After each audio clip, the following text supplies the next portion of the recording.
Then came Satisfaction, a track that launched us into global fame.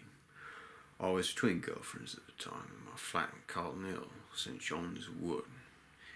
Hence maybe the mood of the song. I wrote Satisfaction in my sleep. No idea I'd written it, so only thank God for little Phillips cassette player. Miracle being I looked at the cassette player that morning and I knew I'd put a brand new tape in the previous night, and I saw it was at the end.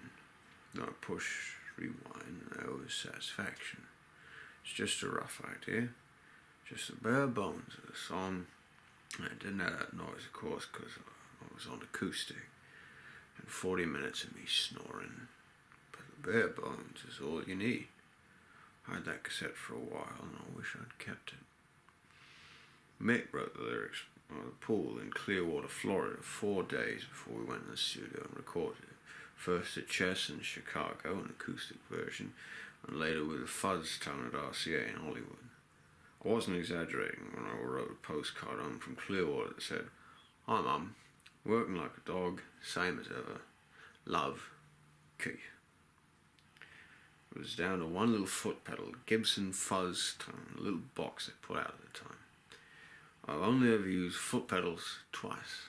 The other time was for some girls in the late 70s when I used an XR box with a nice Hillbilly Sun Records slap echo on it. The effects are not my thing. I just go for quality of sound. Do I want this sharp and hard and cutting, or do I want warm, smooth, beast to burden stuff? Basically you go Fender or Gibson. In Satisfaction, I was imagining horns, trying to imitate their sound to put on the track later when we recorded. I already heard the riff in my head the way Otis Redding did it later, thinking it's going to be the horn line. But we didn't have any horns, and I was only going to lay down a dub. The fuzz tone came in handy so I could give a shape to what the horns were supposed to do. But the fuzz tone never been heard before anywhere, and that's the sound that caught everybody's imagination. Next thing I know, we're listening to ourselves in Minnesota somewhere on the radio, hit of the week, and we didn't even know Andrew had put the fucking thing out. First, I was mortified. As far as I was concerned, that was just a dub. 10 days on the road, and it's #1 nationally. Record of the summer of 1965. So I'm not arguing, and I learned that lesson.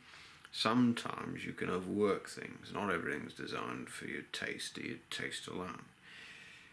Satisfaction was a typical collaboration between Mick and me at the time.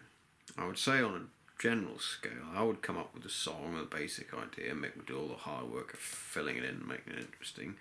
I would come up with, "I can't get no satisfaction, can't get no satisfaction, tried and I tried.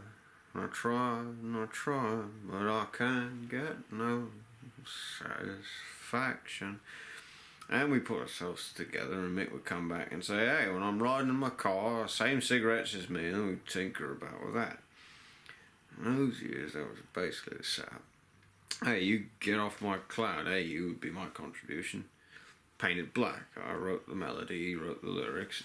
It's not that you can say in one phrase, he wrote that and he did that, but the musical riff is mostly coming from me. I'm a riff master. The only one I missed and a Jagger got was Brown Sugar, and I'll tip my hat there. There he got me. I mean, I did tidy it up a bit, but that was his. Words and music. A peculiarity of Satisfaction is that it's a hell of a song to play on stage. For years and years, we never played it, or very rarely, until maybe the past 10, 15 years. Couldn't get the sound right. Didn't feel right, just sounded weedy. Took the band a long time to figure out how to play Satisfaction on stage. What made us like it was when Otis Redding covered it. With that and Aretha Franklin's version, which Jerry Wexler produced, we heard what we tried to write in the first place. We liked it and started playing it because the very best of soul music was singing our song.